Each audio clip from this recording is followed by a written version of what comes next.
All right, so sticking with this flow of tea here, because you all apparently love my tea selection, we're going to talk about kukacha tea.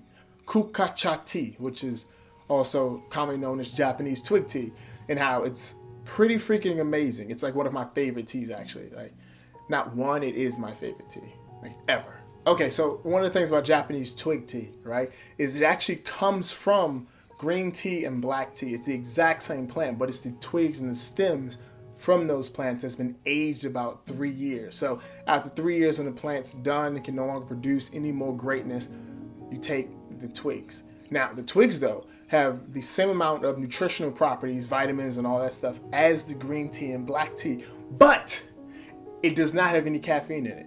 There's no caffeine. It's naturally decaffeinated. So that was like 3 tips I gave you all in one, and I should have saved that because I don't know if I have much video left. But with that being said, if you haven't already done so, please like and subscribe, because I'm trying to do this thing where like every day I add some value I'm trying to do this thing where I add some value to your life every single day in the form of letting you know what's out there naturally to help you, detox yourself from this natural pharmaceutical thing. If you like that kind of stuff, then like it and subscribe. And if you don't, that's fine. Just tell your mom about me. That's cool too.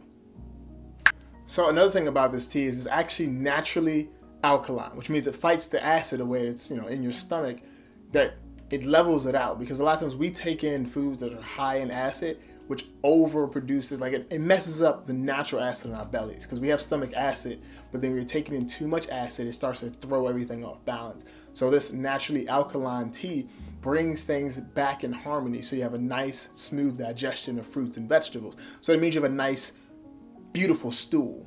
If you've ever had to poop and it was like hard or super runny, it's because things were out of balance. It should just be like, bloop, just like that. Like, it should be simple and easy. It should just be a peaceful time in the bathroom. Now, you know what? You all don't want to hear my poop stories. I mean, do you though? I got some good ones. No, I know you don't. Now, remember we were talking about calcium. We were talking about the coconut water, right? So check this out though. Here's another thing I didn't know about my favorite tea.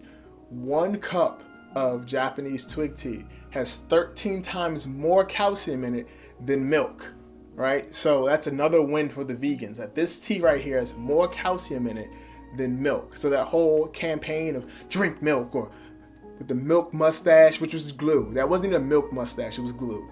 Okay, they used like Elmer's glue on people's lips and make, look.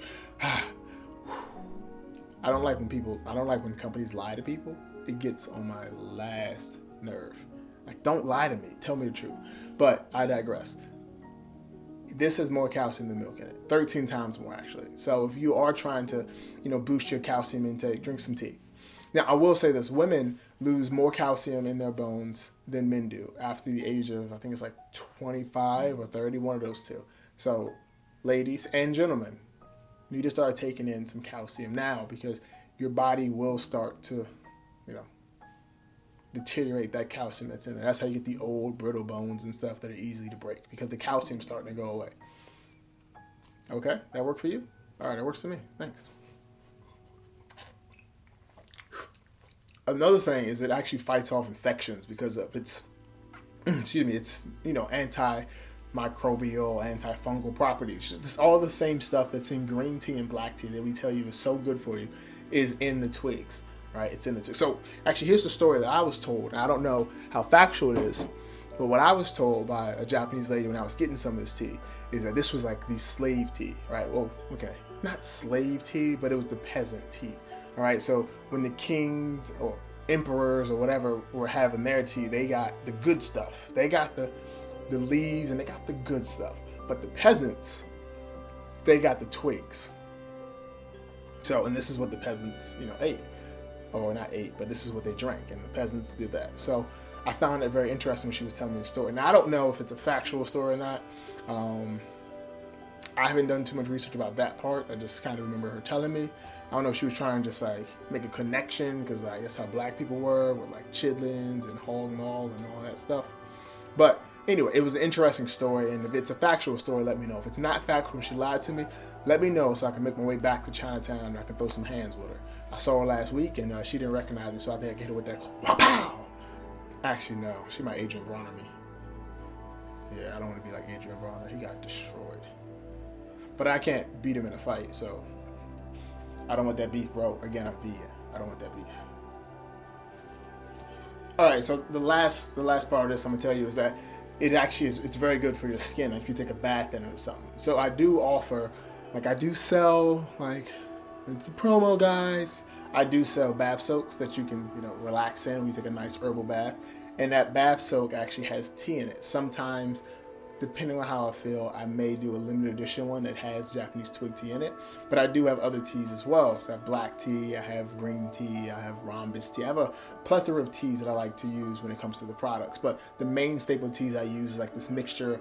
It's a green tea. It's a Chinese green tea that is made in Japan. So it's like harvested and made in Japan with with Chinese teas. It's an interesting mixture, but I'm letting you know this because tea itself, in general, no matter what kind of tea you use, is great for your skin. So if you take a nice little bath, soak in it, relax in it, you use it on your skin and a skin scrub, kind of like I make, it's really good for you.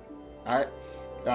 Yeah, so I hope this was beneficial to you, and I hope today was a good day, and tomorrow's going to be an even better day because you're going to make it that way, right? All right, cool. All right, well, deuces.